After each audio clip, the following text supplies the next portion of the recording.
Hi, இப்போதான் ஒரு news பார்த்தேன். 2 வீக்ஸ் பழைய நியூஸ். ஏன்னா 27 வயசு உள்ள ஒரு பையன் ஒரு போஸ்ட் போடுறாரு ரெடிட் ஆப்ல. ஸோ டெய்லி யாராச்சும் என் கூட ஃபோன் பேசுனீங்கன்னா உங்களுக்கு நான் 6,000 ருபீஸ் சேலரியா கொடுக்குறேன்ட்டு ஒரு போஸ்ட். அந்த போஸ்ட் தாண்டி எல்லாரும் என்ன பார்த்தாங்கன்னா அந்த பையனோட லோன்லினஸ். அது வைரலா போன ரீசன் நிறைய பேர் அந்த போஸ்ட் கூட ரிலேட் பண்ண ஆரம்பிச்சாங்க. நான் ரியலைஸ் பண்ண ஒரு விஷயம் என்னன்னா, what a lonely generation we are. இல்லை ஒரு டைம் நமக்கு லிமிட்டடான கால்ஸ் இருந்துச்சு, பட் ஆனால் பேச அன்லிமிட்டடான பீப்புள்.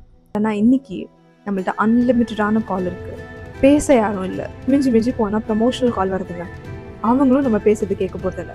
இதுக்கெல்லாம் சொல்யூஷன் என்ன நினைக்கிறீங்க? Should we really normalise this loneliness? No, right? So நான் என்ன யோசிச்சேன்னா, நம்ம ஹார்ட்டுக்கு க்ளோஸாக இருக்கிறவங்க சில பேர், அந்த சில பேருக்கு இன்னைக்கு ஒரு மெசேஜ் போடுங்க. காரணம்லாம் தேவையில்லை, ரேண்டமாக ஒரு மெசேஜ் இருக்க, நல்லா இருக்கியா, ஐ யூ ஃபைன் அப்படின்னு கேளுங்க. ஒரு சின்ன மெசேஜ், இந்த ஒரு சின்ன கால் யாரோ ஒருத்தரோட மாதிரி லோன்லியான டைம்ல ரொம்ப ஹெல்ப் பண்ணும். Think about it. Until then, bye.